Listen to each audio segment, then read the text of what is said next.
Hei, salutare și bine ne revedem la un video pe canalul de YouTube. Aici, dacă vedeți, am niște bondari prinși, niște albine. E plină de musculițe. Tocmai ce am ajuns din Germania, de la întâlnirea dealerilor Ahorn, unde am fost să filmez noutățile celor de la Ahorn. Am ajuns în România și prima oprire am făcut-o undeva la Arăt, la prietenii Mariana și Florin. Și acum am oprit la Timișoara, la Conversion, să văd ce mai face pe aici. Adi, știți că face niște lucrări foarte faine. Uite-l și pe Adi. Te salut, Adi. Hey, salut, Mariana. Ce faci? Ce să fac? Uite, toiul muncii. În toiul muncii. Ce lucrezi pe aici? Asta e ultima conversie, un Renault Master, mașină nouă. Și cam... Practic, această dubă, ca să înțeleagă lumea, a fost goală, cheală. Adică e o dubă Dubă clasică, de marfă. dubă standard. de marfă, da. Exact. Adică avem aici scaunele care nu sunt rotative, mă uit. Momentan nu. O să... Nu, Asta ca să înțeleagă că da. a fost dubă de marfă. Deci până aici era cabina era șoferului. cabina. Aici avea și... Avea panoul ăla care, față de alte mașini, la Renault e foarte ciudat, că nu vine pe un singur plan, vine până aici, după aia se umflă, o ia în toate părțile și o trebuie să urmărim toată povestea asta cu ce am reușit noi să îmbrăcăm și a fost extrem de complex. Aici se vede toate formele astea. La majoritatea mașinilor ai o linie dreaptă de aici până jos, aici. De ce să fie dreaptă? Acum pare simplu când e totul mascat, pare natural, dar nu vrei să știi ce provocare tehnică a fost chestia asta. Așa, să revenim. Asta este, deci, cabina de Renault clasică de la o dubă. Da. Așa, și înțeleg că acest client va vrea să schimbe, să pune scaune rotative. Asta e ultimul pas, când pur și simplu montăm sisteme rotative la aici scaune. Unde, în zona asta, va fi, bănuiesc, living-ul. Aici va fi living-ul, asta e măsuța. Deocamdată nu e montată, evident. Aha, branduit aici, Conversion. Da. Și ca să fie în ton cu tavanul, totul e așa oarecum în tonul de yachting, ca să zic. Uite, l-am refăcut și pe blatul de bucătărie. Același stil, cu frezări care urmăresc contururile. Cum și sus la trape. Și ăsta e lemn, nu e din fâșii și e frezat efectiv exact pe... Ce material este asta? Asta e lemn de eucalipt. Înțeles. Placaj de eucalipt. Este greu sau este convenabil? Aici vedem structura lui, nu? Da. Aici se vede mai bine lemnul de eucalipt. Mi-a plăcut textura inițial, sincer am vrut să îmbrac tavanul cum fac de obicei, dar când am văzut cât de frumos e desenul lui original, mi-a părut rău să... Așa este, că chiar are o textură frumoasă. Da. Și într-adevăr, cu liniile astea curbate aici, dă frumos. Da, nu e ușor de făcut, mai ales că nu e făcut pe CNC, cum ar crede mulți, e manual. Dacă îți bați cap un pic și cu anumite tehnici și așa, reușești să faci treburi foarte faine și ești mult mai, ai o plajă mult mai largă de opțiuni decât la CNC.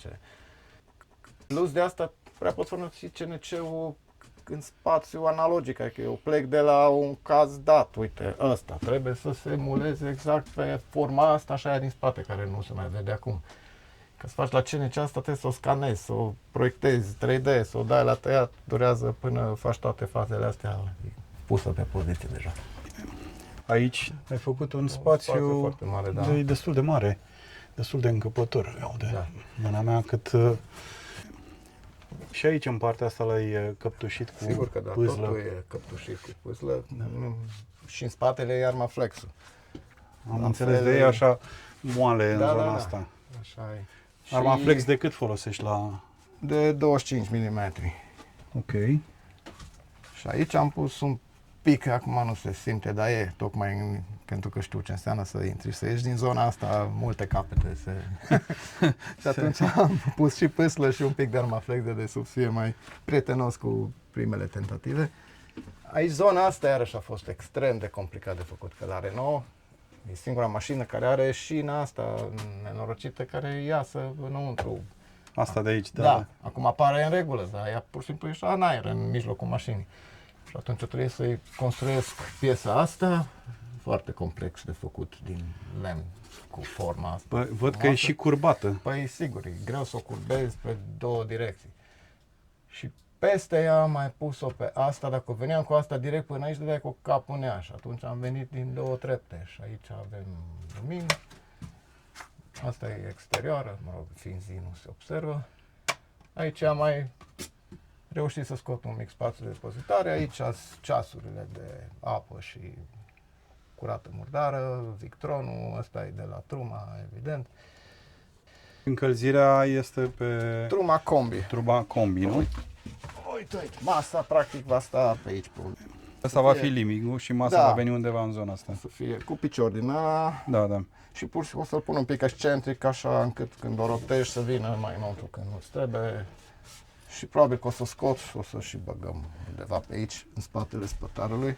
Să-i faci un loc Spătarul unde vine aici. să o depozitezi acolo, Atâta dacă mai ai am nevoie. de făcut, de fapt, să tapizez. Asta e, practic, bancheta din living și aici va veni spătarul. Asta, să înțeleg, e bancheta în formă de L. Da. Îmi place foarte mult că ai reușit să lucrezi pe curbă aici și acolo. Da, păi aici apare diferența. E foarte complicat. Adică diferența între a face o zonă curbă și una dreaptă e cam de 10 ori la manoperă. Dar eu zic că merită pe Păi merită că e mult mai fain așa pe arată mai pe bine, curbă. mai prietenoasă, se integrează mai frumos. Plus că riscul de a te lovi cu Pe piciorul lângă asta. în colț este practic... Că aici se și vede cum e construită, practic e făcut un schelet, după care zona asta e îmbrăcată cu un placaj care permite curbarea într-o oarecare măsură. Destul de complicat, totul trebuie încleiat, la fel și dincolo de acolo nu prea se mai vede. Aici în partea asta. Da, Da. cam aceeași tehnologie. Da. Ăla e grilaj pentru admisia de aer la Truma. Acolo. Da. Și la urmă, după ce ai făcut tot, ce ai finisat, atunci de-abia îmbrac în folia asta, o folie arhitecturală. Mai Ca să specială. înțeleagă lumea, nu arată așa materialul din care faci. Nu, păi n-ai cum, Asta că este, tot da. felul de îmbinări, de șlefuiri, chituiri. Asta e practic un autocolant sau ceva de genul. Așa, grosomodo poți să-i spui așa, Da, dar e mai mult decât atât. Da. Aici avem armaflexul. Da, Izolație. bun, aici pe zonele astea neesențiale am Bine, da. de la de 6 și aici în spate e de 2,5. Și peste asta se vine cu, Peste asta e cu pâzla. o mochetă care și aia mai are 6 mm și aia se adună. Da. Și aici îmi place să nu lipesc direct pe Armaflex, ci pe alt placaj, Aha. ca să ai o... Văd că e destul de rezistent. Da, să ai, să nu-ți ai impresia Că te duci că te în duci spate. cu totul, da. Aici e frumos și sertarul ăsta cu forma asta, interesant. Da, lucrând cu folia asta, atunci îți permiți să rotunjești tot, să faci tot și la urmă. Numai că fiecare piesă trebuie foliată în parte. Altă muncă. Se adună multă. Aici multă bănuiesc că muncă. e un spațiu, chiar două spații de depozitare. Da, aici la fel, uite, așa vine la Renault caroseria. Vine în trepte ca o piramidă, deci de la bază până sus se îngustează în vreo 7 trepte diferite și atunci te obligă să mergi și tu din trepte dacă nu vrei să-ți bagi joc de spațiu. Și aici la fel, aproape că am mulat direct pe spate, deși aici am mai pus, uite, Armaflex în spate, ca să nivelezi zona asta. Aici nu se mai vede în dulap, pe ăsta chiar l-am făcut din trepte. Văd că acolo are cât? 10 cm? Aici are vreo 15, să zic, următorul are 30, următorul 40 și jos de tot, aici pentru bara de haine aproape 50. Deci clar aici se vede cel mai bine Da.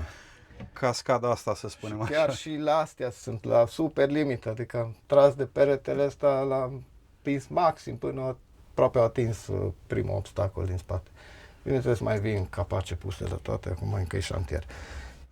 Vorbim de aici, o lucrare care este în curs. Evident, despre asta e vorba. Asta prima oară când am urcat am crezut că e toaletă. Are formă de toaletă. Așa s-a născut. Bine, și pe calculator am făcut-o, dar abia la fața locului am dat forma finală. Dar poate ar fi o idee, știi, să pui o toaletă din aceea cu compost. Da, dacă ești singur, acolo ajungi. Da. Aici ne-a încurcat un pic frigiderul ăsta. Problema câteodată când vine clientul cu electrocasnic, cu o parte din electrocasnice luat, te încurcă. Așa aici E să fie la limită. să nu atingă. Dacă era un pic mai îngust, îl puteam integra mai bine și în altă parte, așa m-a obligat să fac bucata asta mai mare decât mi-aș fi dorit. Și ne-am retras dincoace. Aici, sertare, și asta e jos capitonat, să nu zdrângăne ce pui prin el. Ce material e ăla? Păi e un vinil buretat. Am înțeles. Și te ajută... Peste placajul de dedesubt. Am înțeles. Aici e butelia, zona de butelie, care încă nu e gata montajul. Se alimentează de afară, asta e o butelie din asta specială care se poate reîncărca. E un rezervor, de fapt. Da, un rezervor GPL în formă de butelie. Da.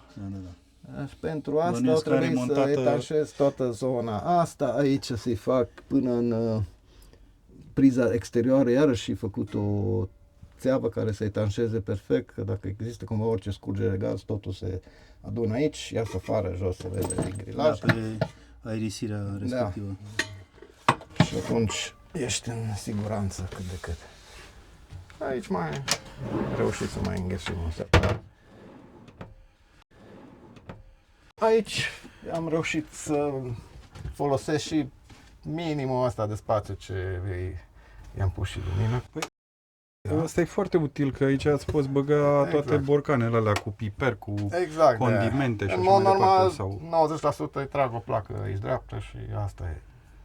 Dacă n-am văzut că mai rămâne, chiar dacă sus e mai puțin, jos e 2 cm în plus, i-am folosit și pe ea. E foarte util, sigur. La fel și aici am mai reușit un spațiu mic și asta, iarăși, oarecum ca și dincolo, ca și peste tot. Tot așa am mers.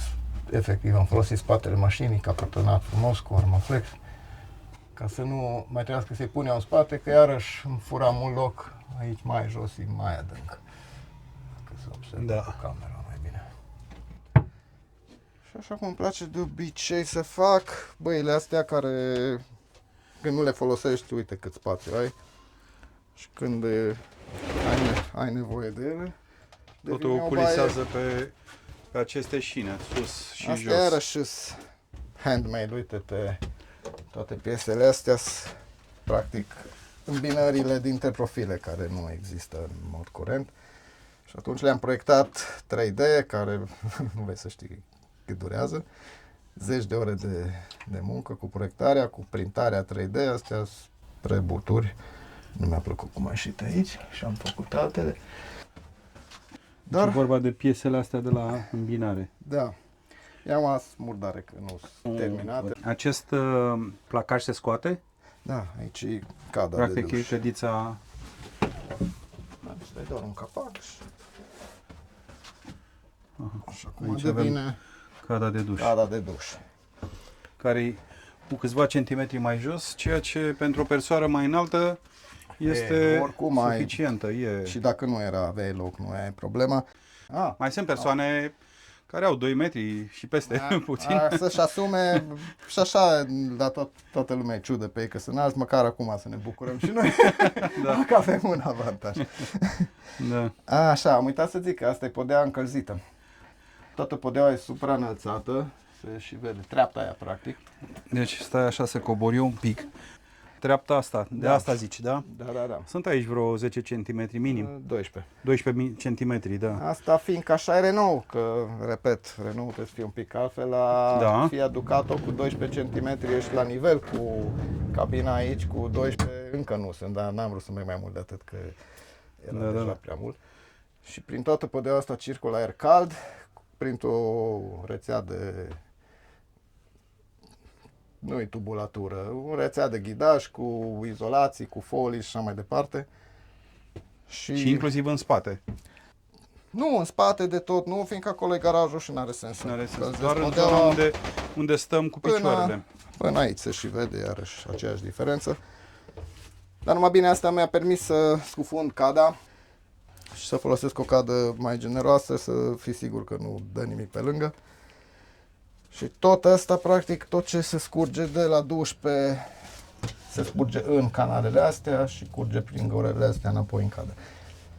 Aici deci nu este riscul să îmi vină apa în momentul în care fac duș, să-mi vină încoace în zona de living. Asta a fost o provocare să reușim să etanșăm tot perfect și iarăși ia mult mai mult timp decât dacă folosești ceva ready to made, dar și iese ceva mai deosebit și exact cum vreau. Văd că și ușa asta de la intrare este capitonată tot așa cu materialul ăsta am faină. Pus și puf pe margine care să etanșeze, să nu intre praful din timpul zilei să se adune în cadă. Ca să intru, eu trebuie să trag acest perete odată și încă ăsta odată. Da. Și aici este baia. Exact. Ce toaletă avem aici? Una din aia C200 la standard cu... E Tedford clasic, da, Tedford, da? Am înțeles. Aici văd că ai un spațiu de depozitare micuț, sub chiuvetă și chiuveta. Și chiuveta asta e făcută de tine, nu? Exact, da. Din ce material e făcut? E combinație, placaj cu fibră de sticlă îmbrăcat în epoxy. Și tu practic nu ai o matriță, îl faci pur și simplu fiecare lucrare personalizată, da. Interesant și cu geamul ăsta la baie. Aici un mic spațiu pentru a pune tot felul de chestii. Mai ales telefonul, că știi că la toaletă... Da, și la interpătorul în stânga. Și aici avem și lumină. O oglindă. Da, faină asta, chiuveta asta. Deci asta le faci tu pe comandă. Exact. În funcție de cum arată interiorul fiecărui știi că nu poți să fac compromis. Poți să plec de la una și gata. Sus aici bănuiesc că mai este un spațiu de depozitare. Am înțeles. Da. Da. Va mai veni doar o perdea de duș cu o bară ca să... Deci aici mai pui o... Da, în coșină pentru coșină de duș ca să nu stropești tot când... Am înțeles, da. Astea culisează pe șina asta și pe șina asta de sus. Da.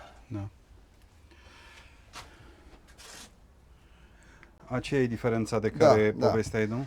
Dar chiar e util pragul ăsta în garaj, pentru că foarte multe lucruri nu vrei să se ducă în față la prima frână și asta e un blocator perfect. Opritor. Da, mie nu-mi place ideea aia în care închizi aici cu totul. Mi se pare că împarte spațiu și așa e mic. Dacă îl împarți în bucăți mai mici, devine aparent și mai mic. Ce avem aici? Ok, aici e rezervorul de apă. Asta e rezervorul de apă. Cu tot senzorul de nivel. Aici e ieșirea spre pompă. Aici e practic pompa cu compensatorul. Alimentarea. Patul va veni la nivelul ăsta. Chiar acum am fost și am luat ultimele achiziții, profile de aluminiu, caroserie longeroane aici, pe care va sta placa de pat și salteaua. Și aici văd că ai niște spații interesante. Tot așa.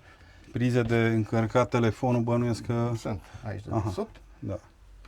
Plus am făcut decupaje astea odată să fie mai interesant estetic, să ai un pic de... Faci mâna aici și să vezi lumina în dormitor sau susține după ce te-ai băgat în pat. Și plus că aici mai poți agăța niște chestii. Plus de asta. Da, tot felul.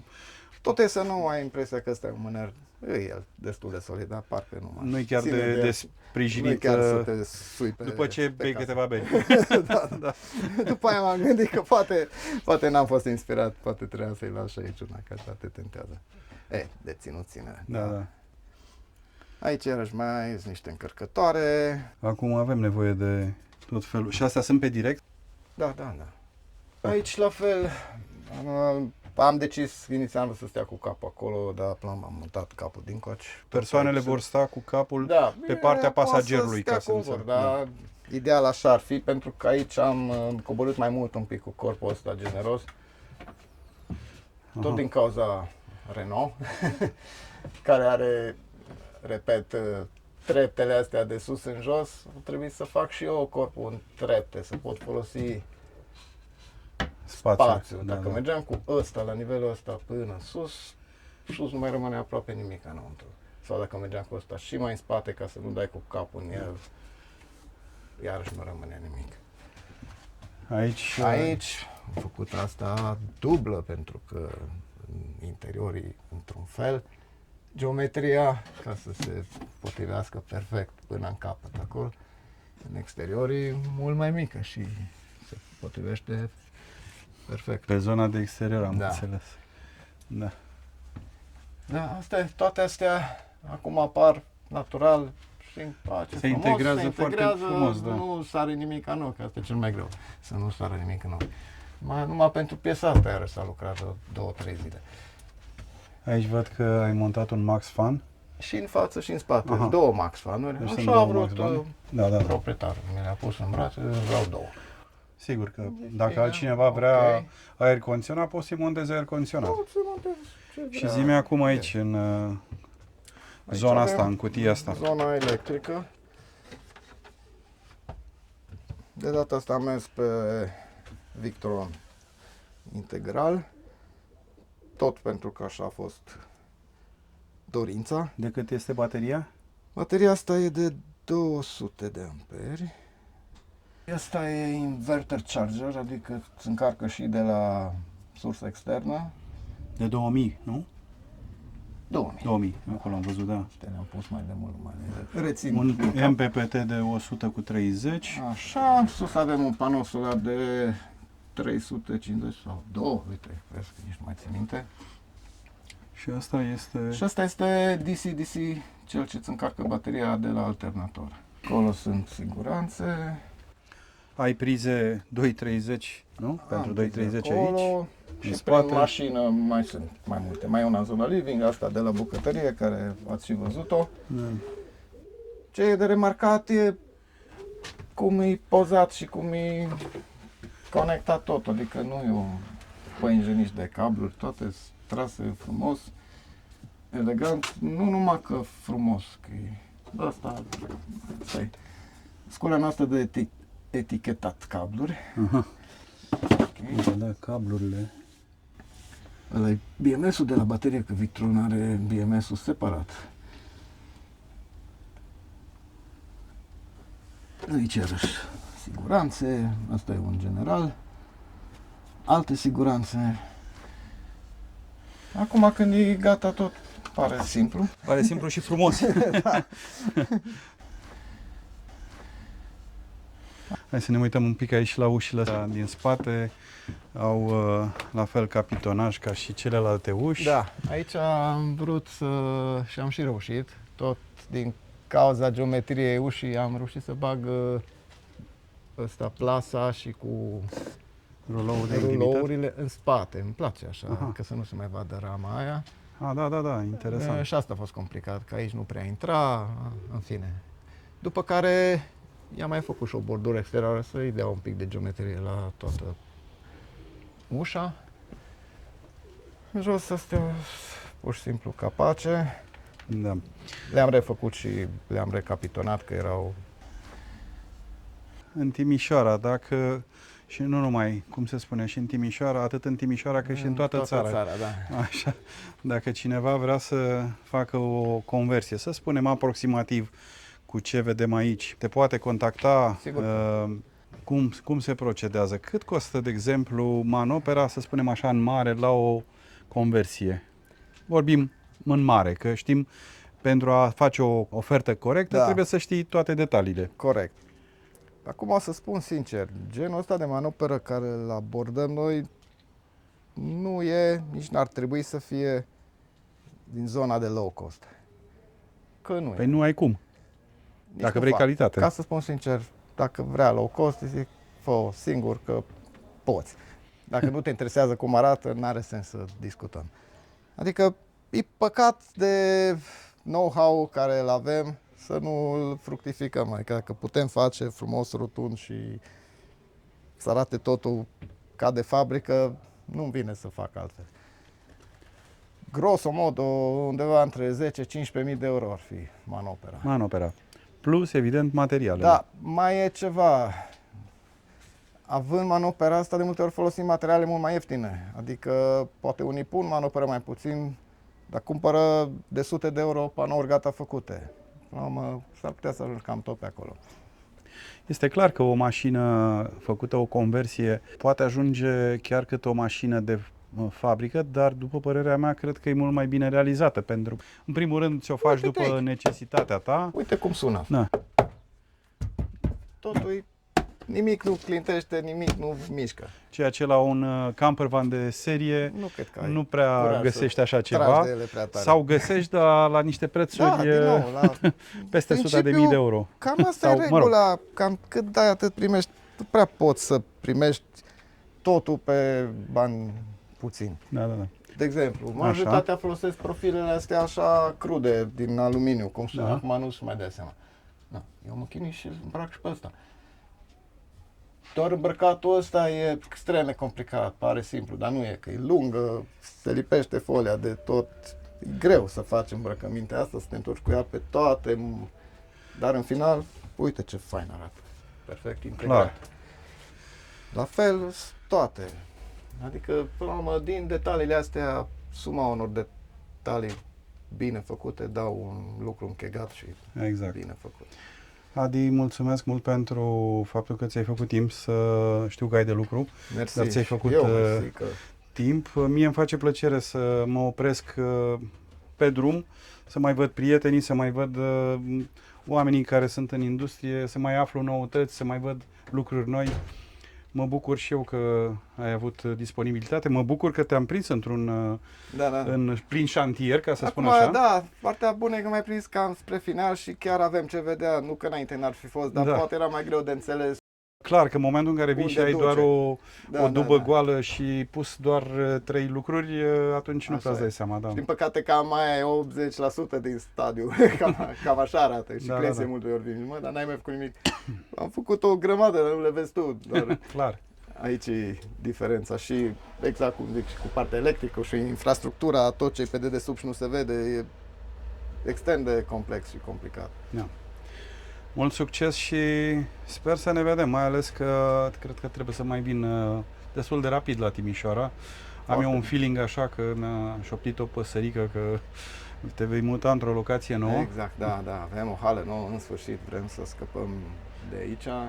Nu că n-ar avea și locul ăsta avantajele lui, e foarte central, e bine păzit, dar în rest condițiile de lucru nu sunt cele mai grozave. Avem hală nouă, ne așteaptă acolo, plângem fiecare zi, noi la fel, mai lipsește gardul. Deci... Să nu uiți să mă anunți când faci lansarea. Da, categoric. Da? Mult succes încă o dată. Mersi și toate eu, cele bune. Succes și ție!